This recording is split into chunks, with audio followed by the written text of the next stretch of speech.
Welcome back to The Ether, the show that disrupts the way you think about running your business. Join me, Brandon, and my co-host, Sean Delaney, the creator of What If, on today's episode. Our goal is to provide context around what we talk about so you have the clarity to cut through the noise and the confidence to grow and run a truly harmonious business. Let's jump in and take the next step to achieving business freedom.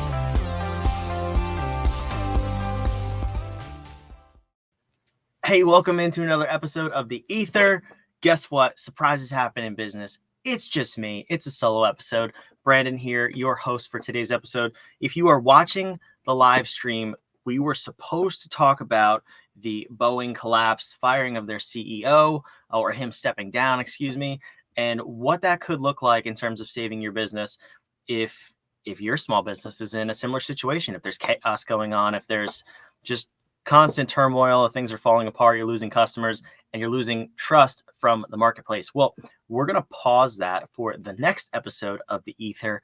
This episode, though, since it is a solo episode, I want to talk about wrapping up a quarter. Whenever you're listening to this, at this present moment, if you're watching live again, it is the end of Q1, so we're planning for Q2. We have touched on this podcast a couple of times, how you do strategic planning, and I want you to take a look at this through the lens of Sean, my co-host, my business partner. He's been a consultant, a fractional COO for the Fortune 100, the biggest companies in the world, for over 2.5 decades. The way he thinks about this stuff and brings it down to small businesses and makes it digestible and achievable is actually going to blow your mind. Most small businesses, when we talk about strategic planning, there's this big hang up because they don't really know what that means. They think it's just putting goals on a piece of paper and hoping you achieve them.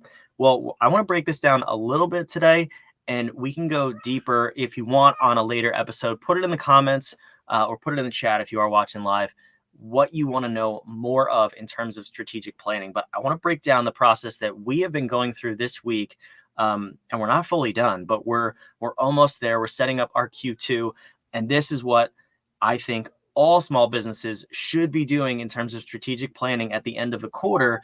Don't wait for the end of the year. Make sure you interrupt that year and you get ahead of where you're going to be. So here's a good analogy before we dive in. If you are to fly a plane, ironically, we were supposed to talk about Boeing today. No, but we're not. So if you were going to fly a plane from New York to Los Angeles, if that plane was off by just 1 degree, you would end up on the other side of the country. You would end up in potentially Washington State versus Los Angeles. Or if you go further south, you'd end up somewhere in Mexico. The point of the story is being off by just a little bit over a long period of time can actually add up to be a massive miss. So when you think about strategic planning for the year, if you don't stop and evaluate where you are along your journey, you may end up completely off course. So that's why we always advise, it comes from the model of the 12-week year. If you've read the book, if you've heard of the book, concept is simple. We've tweaked it a little bit for us and our clients, but you have a 12-week sprint, you evaluate in the 13th week, that is a quarter in business. And then you do that again and again and again. So what did we do? If you go back to the end of last year, we had set up our 3 projects. We work with 3 projects. That's our main focus for the quarter. And what we do is underneath those 3 projects, we set up 3 primary activities. Now, depending on the size of your company, whoever's involved in those projects, each role would have 3 primary activities to make sure that that project becomes not possible, but inevitable. That's what we want. We want to make sure that our results become inevitable instead of just hoping we achieve them. Hope is not a strategy in business. We need to have as close to concrete promised results as possible. And that's why we use this method, because we pretty much get there. So Q1, let's just take a look at what that looks like in the beginning of the year. Beginning of the year is a little bit longer of a planning session than the quarterly ones, like we're discussing right now, but it still applies. The same principle still applies. So what you're going to do if you've never done this before is, first and foremost, set up a 5-year vision. You have to have a 5-year vision with metrics, because that is what we're chasing over a long period of time.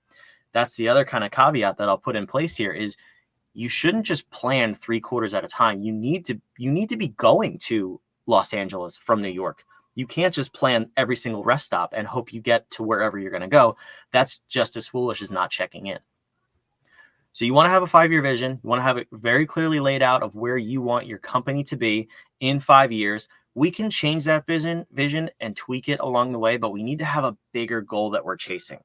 So we have that. We're going to establish that and make sure it's in place. You also want to have a very clearly defined mission for your company and core values. We'll build on that later in the planning process. But to start, you need to have those 3 things. If you have those in place, awesome. We're going to move to step 2.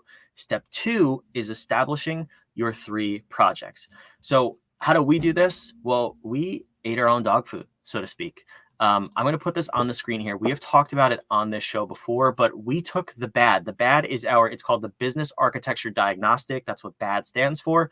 It's at whatif.com. You can go take it too. It's absolutely free.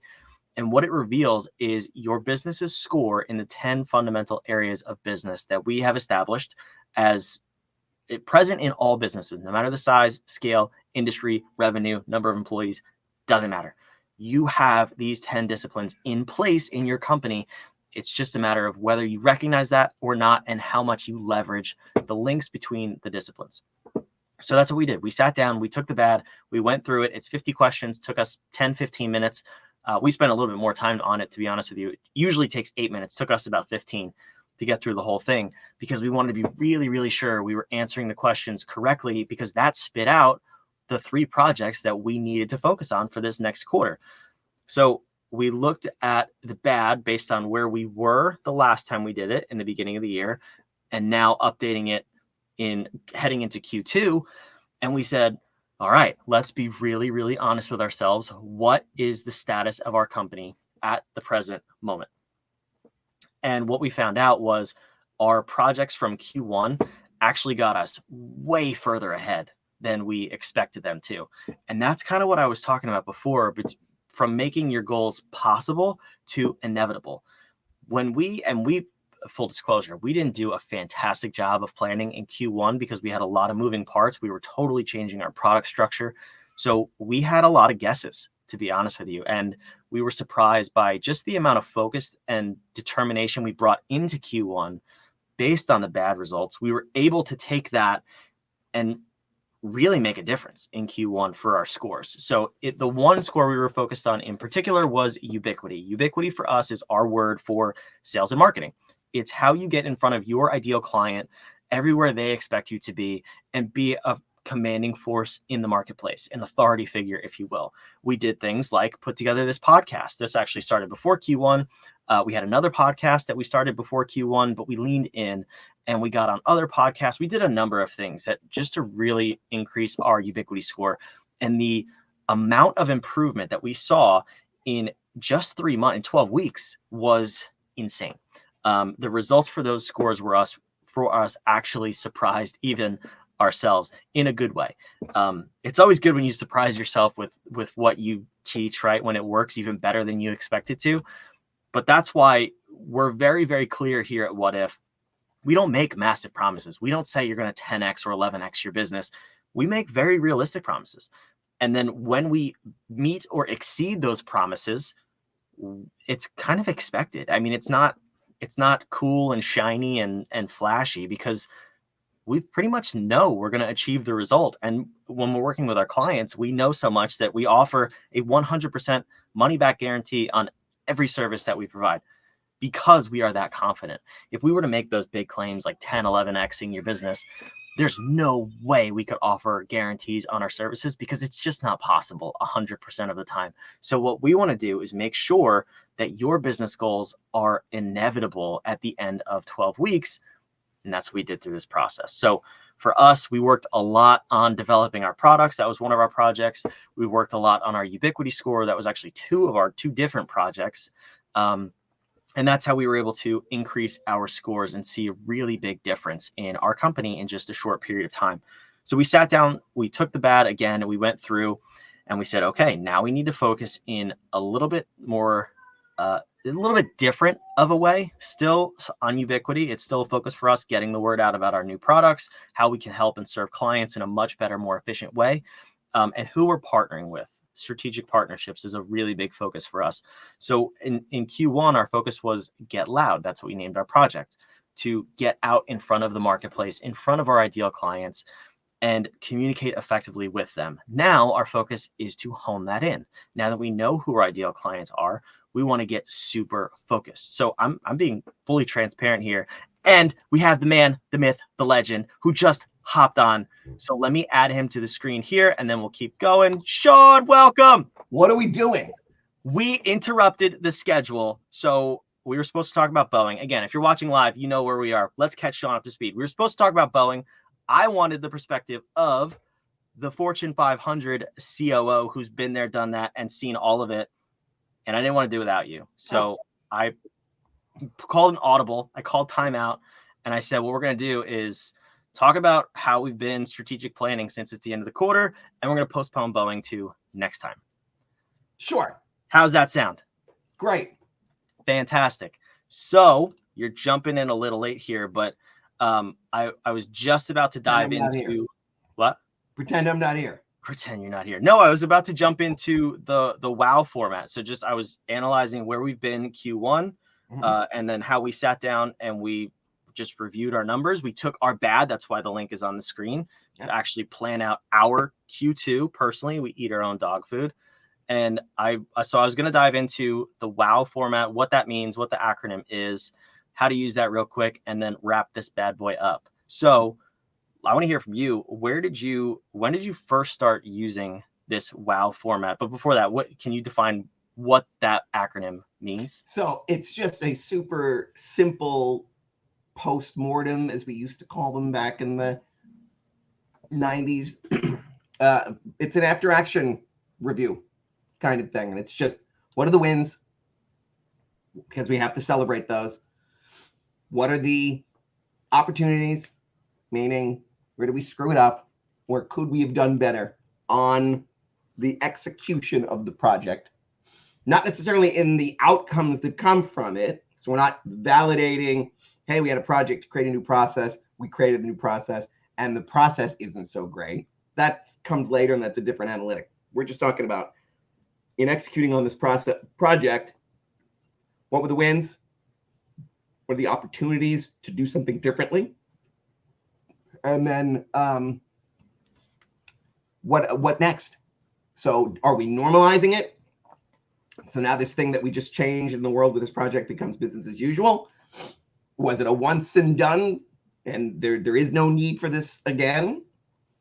Or do we have to do something else? But we're first going to put a stake in the ground to say, in the sprint that we were in Q1, we were trying to achieve X. We either did or X minus or X plus.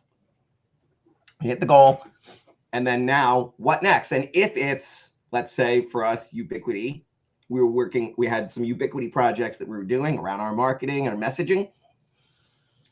We need to do more of that. So on the stuff that it is, well, now we have a process for this particular thing and it's just rinse and repeat. That's not a project anymore. That just goes in our business as usual. It's scheduled on our calendars. We know what we're doing.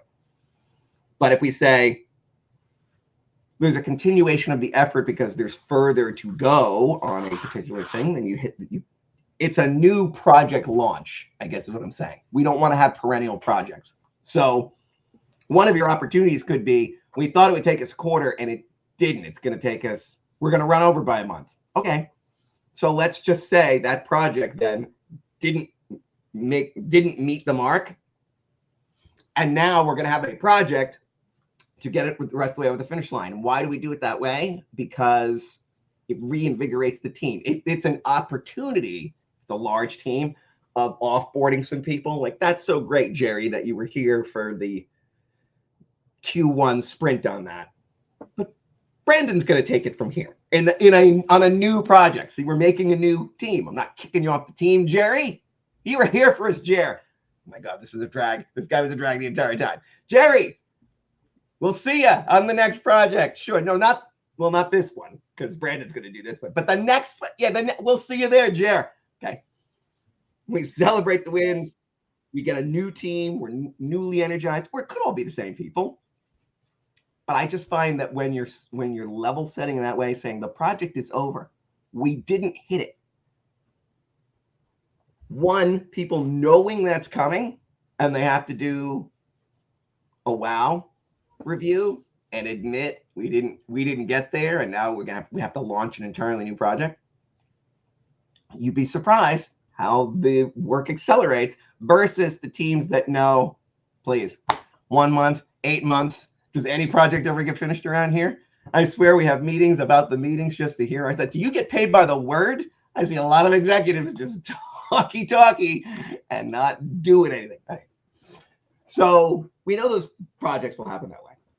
And then people start to hate them, and then nobody wants to be on a project team. We've certainly seen that in corporate America plenty. People are like, oh, don't get picked for a project. It's just more work, no glory. Nothing ever works anyway. And you just get mad at everybody else because it takes too long and it's overburdened. We're not doing that. And projects in that scenario start to look like business as usual. Because if there's no deadlines, if there's no measurements, it's just we're doing more stuff. And because of the way we do projects as very focused, short-term, intentional application and allocation of our resources, it just puts a sharper point on the pencil, and it just keeps you in the game better. So, but if we just left it with this is the way we do projects and there was no closeout, then you run the risk of things becoming perennial projects, running over. You don't get better at anything because you're never looking at your opportunities and how you execute better. And so then there's no continuous improvement cycle in your business from the very point of when we're doing project inception. You already don't have it. Even though you could say, oh, we love quality and iterative improvement all the time. Boeing, quality control. Apparently not, because turns out parts of these planes are now optional. I thought doors were standard. No, they can. We have open air. Would you like to dine? We have open air dining on this flight. Open air flying. Bring your parachutes. Hey, it's a marketing opportunity, right? Yeah. I like that wind-blown feeling.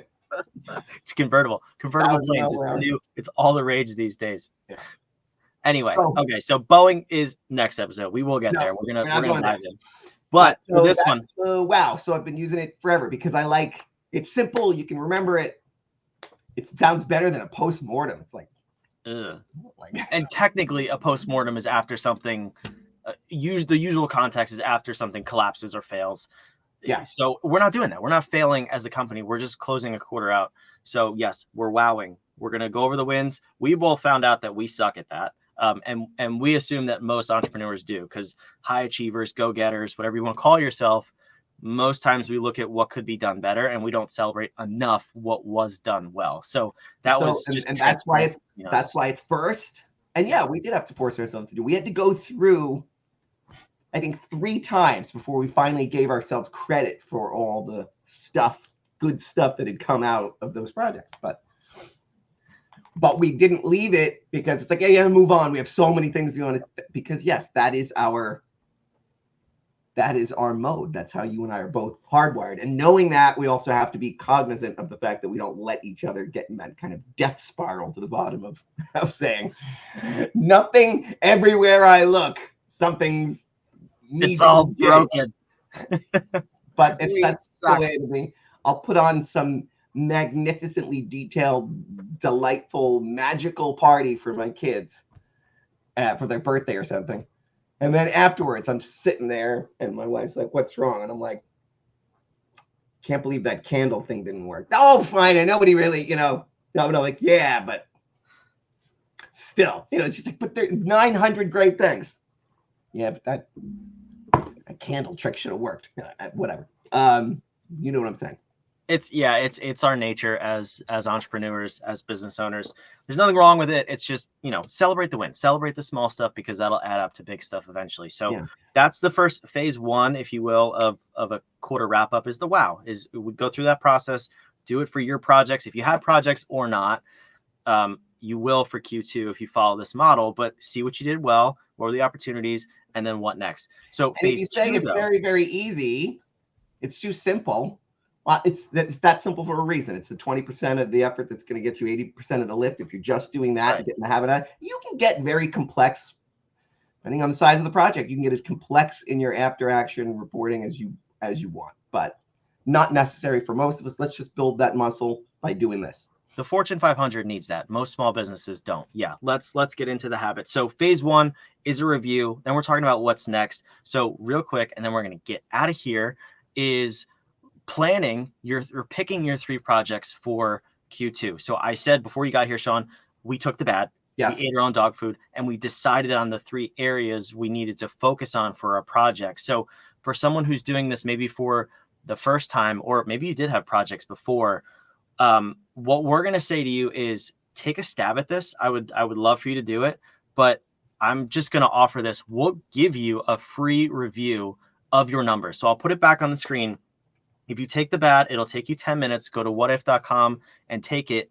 You get the opportunity to schedule with us. It's not a sales pitch. It's how do you pick 3 projects that are going to get you on track to actually make a difference in your company. Most people, and Sean, I'm sure you have stories on this, just pick arbitrary goals, but they're not really tied to moving the needle in their business. So this gets you hyper focused on actually changing your company. We could go into this all day long, but moral of the story is at least take that and see where the holes in your bucket are in your company. It's like saying, it's the difference between saying, well, I want to get healthier. And then you're just doing a bunch of unrelated healthy activities to just kind of bring health in, as opposed to, I know the metrics I need to move, and so I am going to take targeted action to change my triglycerides. So the more dialed in you get, now you could imagine how the activities for that line up in my mind a lot easier as to what I'm going to be doing and what resources I need for it, because I'm that focused on an outcome. And so the bad tells you, these are the numbers. This is your cholesterol levels and your blood pressure and your oxygen level in your blood. This is all the things. This is the diagnostic. It's called that for a reason, right? Fun fact, this is how in sync me and Sean are. Did not tell him this before he said that. That happened to me yesterday. I had tried a new diet for the last 4 or 5 months. Yeah. I went to the doctor last week. I have elevated triglycerides and low good cholesterol. So Yes. but I didn't know that until I got my blood work back. And now I know specifically what to do. Guessing and stabbing at the air is going to get you nowhere. Take the diagnostic, do your company blood work, and we'll see you on the other side. What else you got for us, Sean? That's it. There's nothing else we need to say. Go take that. And if you're a solopreneur, take it, please, and then talk to us and we'll help you interpret the numbers. If you have a team, have them take it too. Discuss the numbers together, because you can find some hidden gems in there. You're the only one in the room thinking your company's getting an 8 and everyone else says it's a 2. You can have some interesting conversations. Those will be fun. We'll help you with those too. All right, we'll see you next week. We'll talk about Boeing and doors falling off